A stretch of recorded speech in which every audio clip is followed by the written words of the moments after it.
All right, I think I'm live. Welcome to my February 2023 live stream, Professor Matthews Learning About Movies channel, where we just shoot the breeze about great movies and recommendations, which I'm going to talk about a lot of great movies on Criterion Channel, who does not sponsor me, but they have great stuff, and they're leaving the channel. If you need movie recommendations, what to watch, what you might like, follow me at all these things. You know, I'm going to talk about it here, but follow me on Letterboxd, which I've got on my screen, as you can see, which is going pretty well. I'm doing ad hoc reviews and whatnot, so go over there. We're going to cover what's leaving Criterion Channel. That's what I usually do in order to whittle down, the vast number of choices we have to watch movies. I got to say, every weekend, my family likes to do a Friday night movie night. We're always asking, oh, what should we watch? And you would think with me in the household we would know, but it's still a vexing choice. What to watch with the family, what to watch for yourself, and so on. Hello to everyone in the chat. By the way, the chat is always good. I get recommendations. In fact, I am finding new material in the chat, and you guys are influencing me probably more than you know. In fact, quite a bit of things coming out in the channel in the next half a year are actually from people telling me what I should watch or what would they think I would like. So just so you know, the chat. And then Letterboxd here, I'm going to go through a couple things promoting myself. So I have Substack. I'm starting Substack, or I did. Please sign up for that. Just do the free one. If you want to pay me, that's great, because donations on Substack are the best way to donate to the channel. But I know why I'm doing this, an essay a week, just to practice my writing, get it out there. You can see what I've done. Brazil, 12 Angry Men, things I've been watching, actually, just whatever I feel like watching and writing about. So we'll deal with that, or you can do that. And then I do promote Movie Palette. They did send me one. There it is. It's up on my wall. It's way over there, but the code is SAY15, SAY15, to get 15% off Movie Palette, which I actually like. I don't promote anything I don't like, so I like the product. I thought this was interesting. In fact, on their website here, Vanilla Sky, I actually can't remember that movie. I know it has Tom Cruise, but there must be something weird about this movie, because in the middle of it, it's this weird dark blue and black. And you could kind of learn some things about movies by even just going to the website and looking at the movie palettes. That you might get sucked in there. So 15% off if you want to purchase from them. Welcome, everybody, to the chat, by the way. Good to see a lot of people here, people I know. Oh, and I have a Discord, which is a lot of young people. My own children are on Discord, not my Discord, but it seems to be popular with young people, maybe everybody, I don't know, but Discord is the description of this video. You'll see a link to the Discord. Anyway, so let's get on to what's coming out. Now, just to highlight it real quickly, in movie theaters. So I like this site. It helps sort of whittle down what's coming out. Firstshowing.net, and I go down to February and I see what's coming out in movie theaters, also on different streaming services. And January was awful, I thought.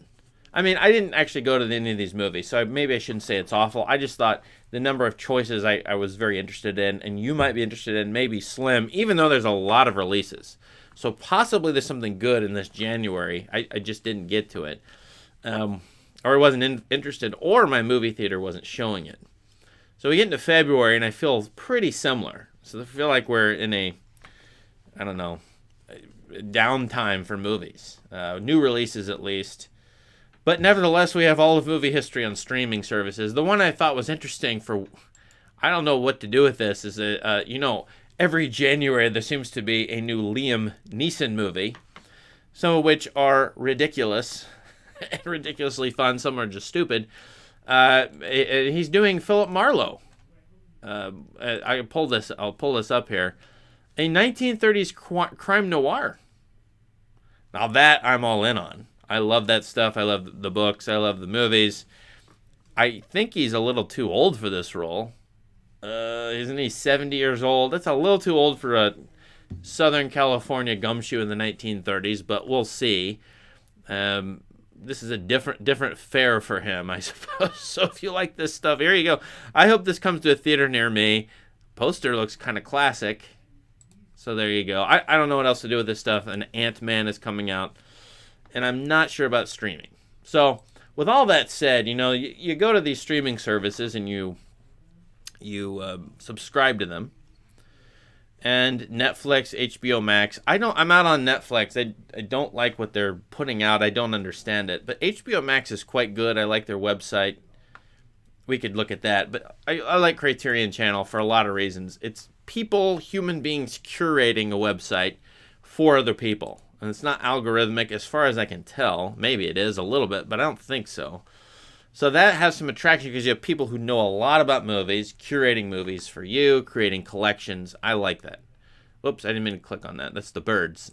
But they had a Alfred Hitchcock 1960s collection, maybe 70s. I think it's just 60s. And so they have those leaving the channel. If you've never watched Psycho, that's one of those movies that's like absolutely essential if you're into movie history and influences on movies that come after, because Psycho, my goodness, it's quoted a million times. I just watched, where is it at? Terry Gilliam's Brazil, and it's not spoiling it, during a government invasion of a home, stormtroopers invading a home, basically, it plays Psycho-like music. And that's only one example of 100,000, which Psycho is influential. So that and the birds. There are so many great things leaving the channel. So let me just go through as many as I can. And in the chat, feel free to bring up what you like. Long Goodbye. There's a Gumshoe story. Isn't that a Philip Marlowe story? I can't remember. I'm getting confused. But I think it is. With Elliot Gould as the Gumshoe detective. This is a Robert Altman movie I really like. I think it's meandering, as Altman tends to be, but that fits this sort of, I don't like this word, but I'll use it, deconstructive detective narrative that this movie offers. I have not done a video on this. I really should, because I really like this movie. And I watched the Coen brothers Inside Llewyn Davis, and there's a cat in that escapes the apartment is featured. And I feel like the Inside Llewyn Davis is quoting Long Goodbye. Watch it and see. Another Altman movie other people love, and I didn't. I'm in the tiny minority as McCabe and Mrs. Miller. I'll mention that because most people really like this movie. It's written about a lot. Again, another one of those quote-unquote deconstructed westerns. The world of the West, the American West, it's grubby and gross and hairy. There's a lot of textures in this movie. I think the time I watched it, it was in a low quality version. I don't even know there's a high quality version of it. But anyway, there's that one. Then you get a lot of older movies. So for those who don't like older movies, sorry, but I feel like these are still good and they pop. Especially the screwball comedies, which Criterion had a curated collection on screwballs. I don't know why they can't bring them back. I feel like it's a deficiency in modern culture to not have screwball comedies. Although arguably there are, I bet other countries have them. For example, they're just less prominent or less likely to be made and done well.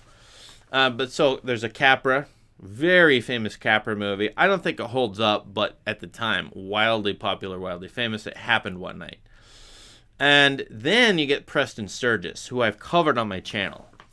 My video on Preston Sturges introduces him to you. I think he's a wonderful writer and director.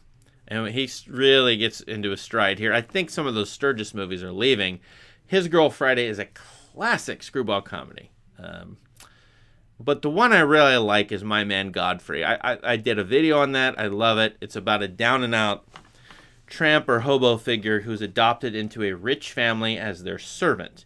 It's sort of fish out of water tale or a contrast tale of rich people, poor people from the 1930s during the Great Depression. It's funny, it's touching, it's interesting. I think anybody could watch this. Any family. Again, family movie night on Friday. I don't see how anybody can go wrong with that. There's some wonderful performances in it. It's fast. Well, that one may not be fast-paced.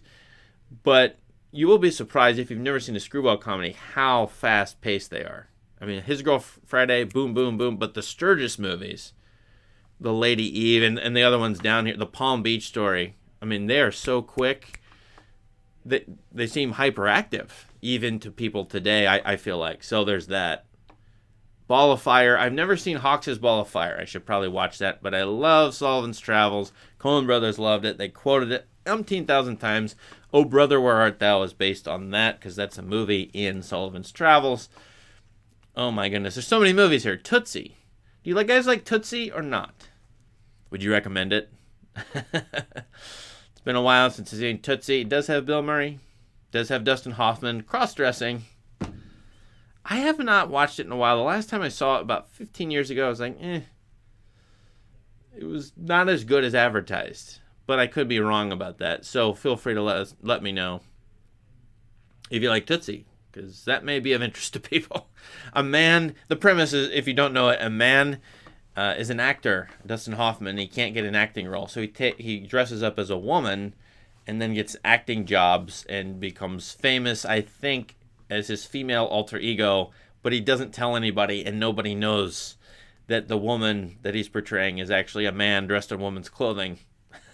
Which actually sounds like it's a fun premise, I think.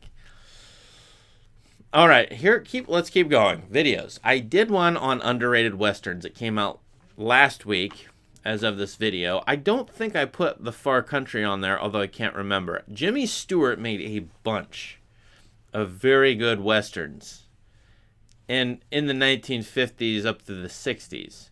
And some of them are not known, underrated. So you might want to try this. I feel like this one is pretty good. I can't quite remember it. They sort of all blend together in my head. Anthony Mann is a fine director. And if you're into analysis and to think about shot making, he's good. So if you like Jimmy Stewart, there's that one. The choices don't end. Oh my goodness. This is just a feast. Now, by the way, I'm scrolling down through this. Anybody in the chat, you see anything I'm screwing or missing? Something you want to highlight, let us know. Secret of Rowan and Ish, another good family movie. Friday family movie. Great not really little, great Irish folktale. In fact, that's the description there as I see it. Not a well-known movie, but I was really moved and touched by this movie last time I saw it, which was probably 15 to 20 years ago. I think it probably still holds up. In fact, if you've seen the recent Oscar-nominated Banshees of Inisherin, the Martin McDonagh movie that is getting some acclaim, this would be a good pairing with it, or a good contrast to it, or maybe this is a predecessor movie. I don't know, but a family movie night. This is a great choice, I think. I'm passing stuff like this. Track of the Cat. That's a western. Snow Western was the Criterion Collection. I want to highlight though the Sturgis movie, Hail the Conquering Hero. Love this movie. A man goes off to World War II, does not actually fight in World War II, is, I think, discharged for a medical condition, and to him it feels dishonorable because he didn't fight in the war. He goes back home, the Marines create a hero out of him. It's a fake hero. It's fraudulent. He feels uneasy about it, but he goes back to his hometown, and they all think he's a war hero when he's not. This is a World War II movie. It's made during World War II. Fascinating, complex stuff in this. I love it. You might too, although you might not. It's acquired taste maybe, or not for everybody. But that one I'm going to scroll all the way down. The Miracle of Morgan's Creek, another one by Sturgis during the same time. Another, if you like amorality or complex morality in your movies, and someone's messing around and having fun with that, this is your movie right here. Just stop and go. You look at the description: taboo testing treatment of sex. The reason it says that, by the way, is because the woman in it gets pregnant. She's an unwed mother, and then the character in it decides to be the father and husband of the kid, but it gets more complicated than that. It's a screwball comedy. Again, quick pace. And so feel free to go check out my YouTube video on this. It's a Sturgis movie. I can't remember if I did a video on that movie in particular, but I did one on Sturgis. And so I go over his filmography. Oh my goodness, so many great movies. Peckinpah. Maybe you don't know him, but you might from The Wild Bunch. I think this is a great Western. I think I put this in my underrated Westerns. People don't know too much about it. It's an older Peckinpah, or an early Peckinpah movie from the early 1960s, Ride the High Country. It uses two older actors at the time, Randolph Scott, Joel McCrea, and wonderfully shot, wonderfully made. I like the story a lot. if you like Westerns or if you like buddy road trip stuff, this is quite good. And it's only 90 minutes. So if that matters to you. I'm always looking for 90-minute movies, by the way, just to save myself time or in my busy schedule to fit a movie into my schedule. These 2.5-hour, 3-hour romps that they're making and releasing, they're hard to fit in for me. But a lot of the movies I just mentioned are 90 minutes or so. So there you go with that. Now, I probably named 10 movies, 15 movies. That's enough for people for 2 months worth. So I hope that was helpful. So many good ones here. The other thing I wanted to highlight, maybe not, is what I've watched recently. So if you go to my Letterboxd, you can see it. And of the things that I watched in January, early February, I'm going to do some videos on this stuff. I watched Nuri Bilge Ceylan, Turkish director, his filmography, and then I went through, I'll hold this up here for you. I'm starting to go through, hopefully you can see that, Jim Jarmusch. This is a nice complete collection which I got from Germany. It's all in German, although it's not subtitled in German, but I think I've showed this before on the channel, so I won't do this. Here I'm going through his stuff, but a lot of variety. I actually really liked, never saw it, Cleo from 5 to 7. That's an acclaimed movie at the top of a bunch of lists now. It's shooting way up on the BFI Sight and Sound poll.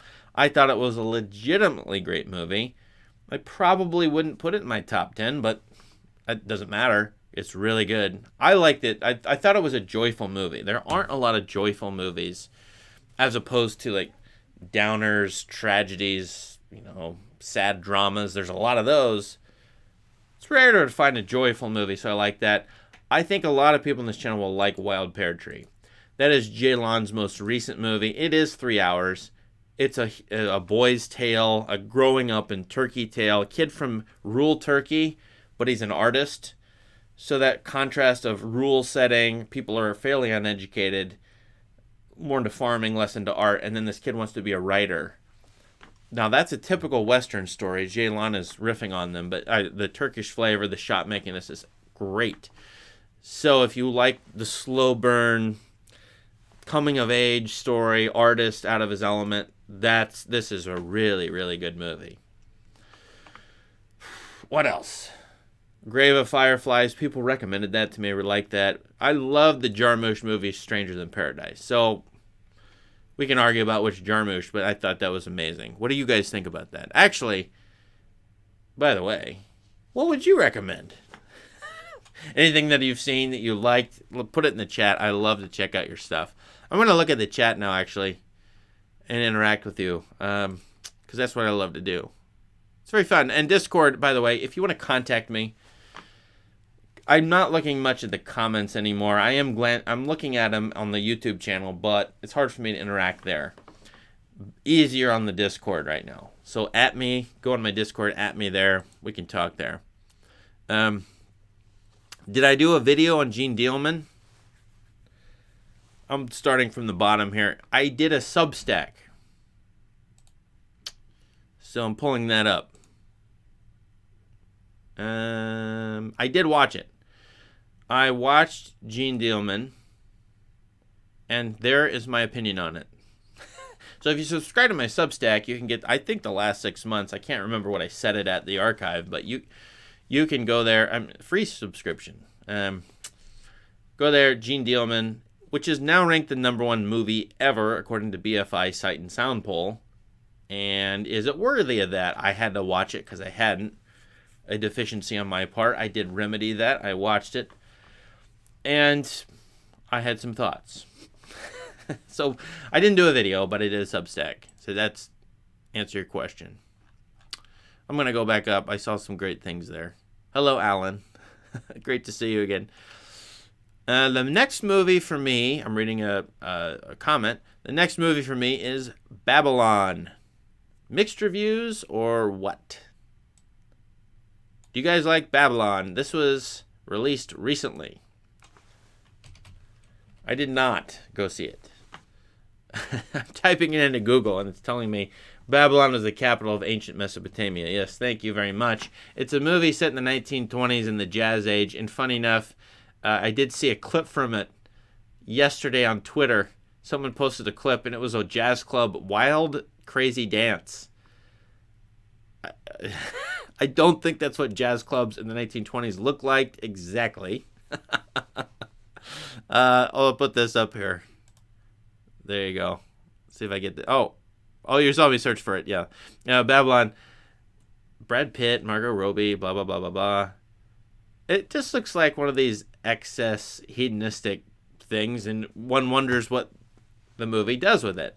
I got to be honest, this director is not my favorite. A lot of people do love him. La La Land is a fine movie to watch. I, for various reasons, cannot stand Whiplash. And then The First Man made me sick. And that was because of the quick cutting and the dizzy camera work. It actually made me sick. And my Letterboxd review was a letter to him about my illness. I just got dizzy during the screening, which probably was my fault. But, you know, you guys probably like him more than me at this point. Therefore, I did not go see Babylon. I wonder what you all thought of that. So, yeah. And that's another movie where it's 3 hours. And the question of my time, is it worth it to see something like this? I don't know. I should do a video on Infinity Pool. Why do I not know what that is? Infinity Pool? Why am I thinking that's a Marvel movie? Is it? Oh. Find out what... Oh. I love to read the descriptions, and I like to, on Letterboxd, point out when the descriptions are a joke, because sometimes you get these movies. I watched Down by Law. Here.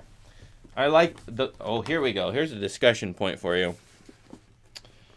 What movie or movies look like they were 30 years ahead of their time? You watch them. You watch them and you go, that could have been made 30 years later, and it would look just the same. I watched Down by Law, and I'm like, this movie looks like it could have been released yesterday.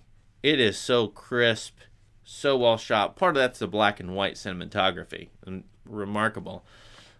But it was ahead of its time, or with the times now. So, but that what the point was, if you look at the Down by Law summaries, they're all wrong. They're all wrong. The summaries will jump to the 1 hour mark. They will completely overlook the first hour of the movie and jump to the plot action, which, I mean, the main plot action they can write about in the summary, which is 1 hour in. So I always like to read these summaries and then kind of compare them to the movie. Do I really want to watch a movie where there is a resort filled with violence, hedonism, and untold horror? I mean, can I just go to Las Vegas and have that experience? I mean, okay. If you say it's good, I'll check it out. I'll put it on the watch list. Not the greatest rating graph there, but that doesn't mean too much. And maybe not. Oh boy, wasn't the menu about that? You go to a secret island resort, and there's what you get some kind of awful thing. Like, is that a riff on the Jeffrey Epstein stuff, or what is that? Just of the times, the plot of the times. Secret resort, lots of hedonism. Anyway, thanks for that recommendation. Actually, I like that stuff. Thank you. Yeah. Netflix in the UK is very crappy, says Alan. I wouldn't doubt it. I turn on Netflix and it's blaring and blasting at me. And the algorithm has no clue who I am. It doesn't understand me at all. And it gives me the wrong things, for sure. Watch My Man Godfrey, very good. You recommend Ball of Fire, my favorite screwball comedy. That's awesome, thank you. I should watch that with my kids. That's, screwballs are very great because they can be watched anybody, anytime. They feel uplifting, although they can have like subversive stuff going on. And again, I always struggle. Like, can my kids watch this or not? Would I like them? Would my wife like them to watch it? You kind of can't go wrong with the screwball comedies, and they're so quick. I had my kids watch Bringing Up Baby this summer, and they thought it was like crazy fast, which is interesting. I'm talking about my own children, by the way. Skinkamarink? Don't know that one. I have to look that one up.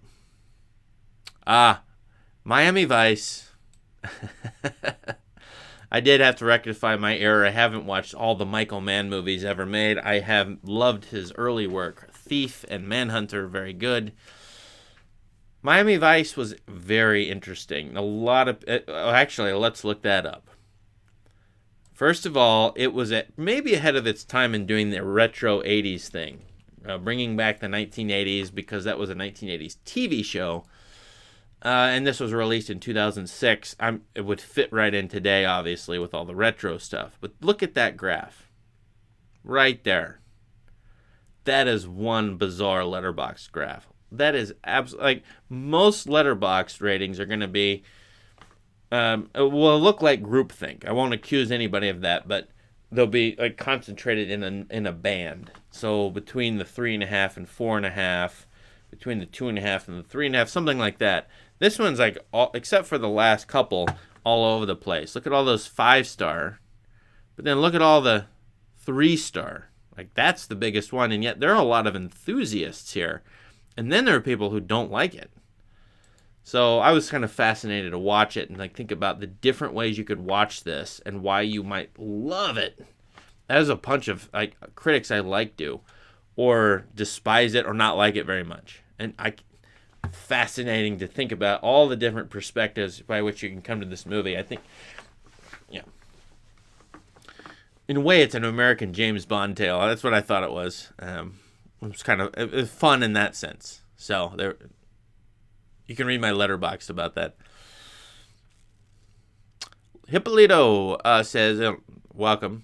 What do I think of Being There by Hal Ashby? That's a good question.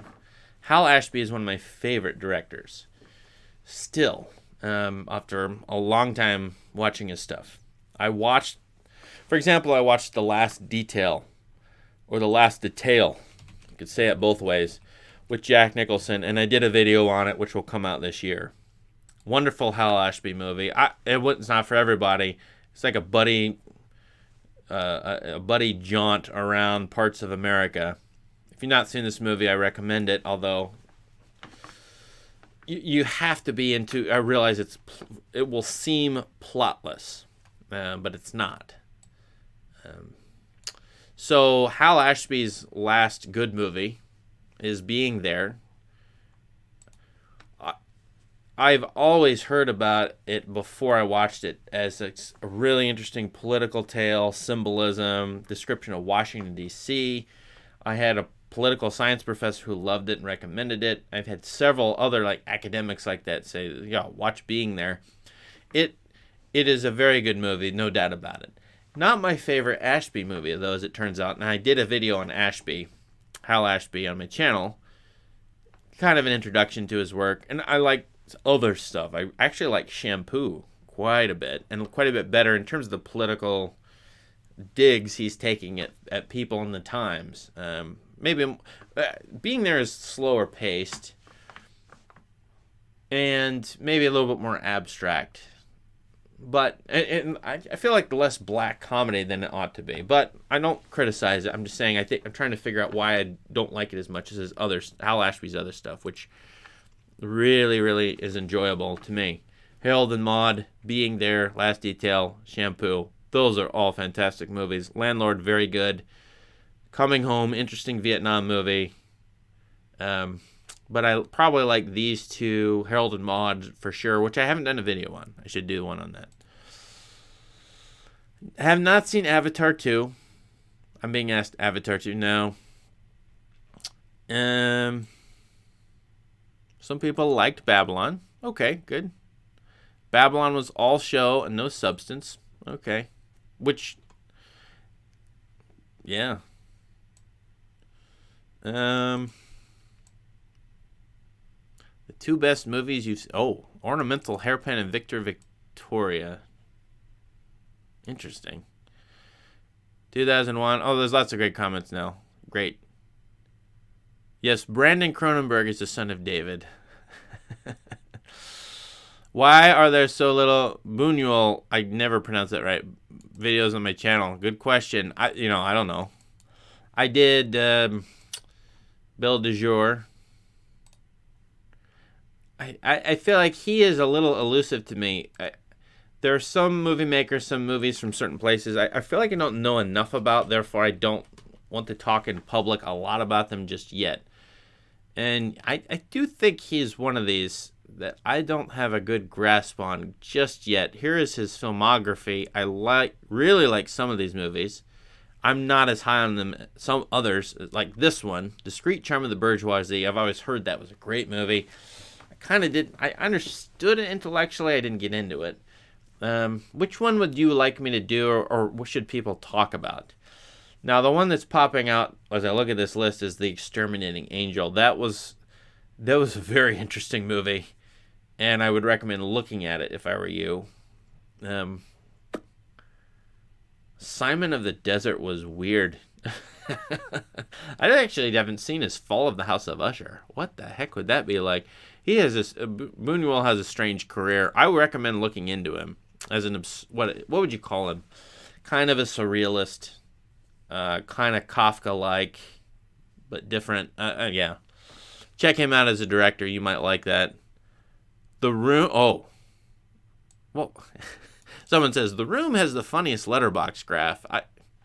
Well, it's a terrible movie. First of all, it's like everybody knows it's awful, but I'm sure people are being ironic and rating it 5 stars. Whoops, go back. I should do a video. Okay, you're right. But people are being ironic or silly and rating it 5 stars. Look at that. I have seen The Room. It is very funny and deliberate. I mean, justifiably awful, but fun in that way.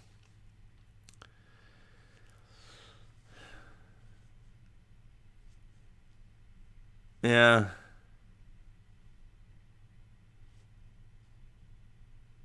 The Fabelmans. The last thing, new movies coming out. A little complaint. There's a lot of movies I don't have access to. I should. The Whale, for example, is still not out. Now I could have gone and driven an hour and a half away to see it. I didn't. I prefer to watch things on streaming legally. If you're going to do it illegally, okay, that's something different. But legally, streaming, I feel like all movies should be available at some point in time. The Whale was released a long time ago, and now they might as well release it. They're getting notoriety, advertising. I know there are various reasons, but there's a bunch of movies like that. And The Fabelmans was finally released in movie theaters. I didn't end up going to it. I've heard basically the same thing from pretty much everybody I know and other people I respect. It's a good movie, but it's kind of just a good movie. And if you know what it's about, then you kind of know what the movie is. That's what people like. Universal testimony on The Fabelmans. So, to save myself time and to go on my other exploratory ventures, Jim Jarmusch, etc., I've avoided The Fabelmans. So I don't have to see every movie ever made. This guy here, I'm sorry, Bionar? I don't know how to pronounce your name. Maybe that's a persona. I was let down by The Fabelmans. Was that all? I ask myself after the movie. You either have people saying that to me or, okay, no, it was a good movie, and that was it. Right? So that kind of feeling about it, and you wonder if it will age well or just kind of disappear. As some Spielberg movies, if you check out Spielberg's filmography, just look at how many movies have kind of, and rightfully so, that like he's had a lot of very famous movies that have lasted forever and are acclaimed. So by the contrast principle, comparing some of his work to other parts of his work, you're going to get, he's an actor. You're going to get like 5 or 6 movies everybody should watch, and then these other ones that dropped off. But if I go below here, there's his top movies. If I go down, I'm surprised Ready Player One is that high. I want to go way down. Here. BFG. Anybody remember that one? Amistad, do you remember that one? Warhorse? Munich? Bridge of Spies. Actually, I like Bridge of Spies. Even Lincoln, that won an Academy Award. That is very low, right? Didn't it win Best Picture? Am I misremembering? I could be, or at least was nominated. Yeah, I mean, look at how many I've forgotten. So I bet Fablemans. I mean, there's a threat that we'll get down here, and of course Munich, Warhorse, Amistad, Lincoln. Those are among his serious movies. So there you go. What is The Post? I don't even remember that one. Oh, that one. Okay, yes. Boy, see that's how you forget these movies. They come and go. They're wildly acclaimed for half an hour or for 6 months, and then bye-bye down the memory hole because, frankly, there are better movies out there. Or that is one thing. So anyway, yeah. So we went through a bunch of stuff here. Again, Substack, Letterboxd, etc.